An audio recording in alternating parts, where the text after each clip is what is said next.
এই মুহূর্তে সোশ্যাল মিডিয়ায় যেটা নিয়ে সবচেয়ে বেশি আলোচনা চলছে তা হলো বর্তমানে হিরো আলমের সঙ্গে নতুন নাটকে যোগ দিয়েছেন জান্নাতুল সুমাইয়া হিমি।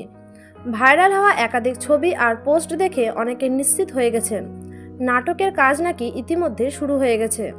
বলা হচ্ছে এই নাটকেই প্রথমবার একসঙ্গে দেখা যাবে হিরো আলম ও হিমিকে, আর গল্পটা হবে বেশ সাহসী ধাঁচের। এই খবর ছড়াতেই পরিস্থিতি আরও ঘোলাটে হয়ে যায়, কারণ গুজব অনুযায়ী এই বিষয় নিয়ে নিলয় আলমগীর নাকি প্রকাশ্য মন্তব্য করেছেন।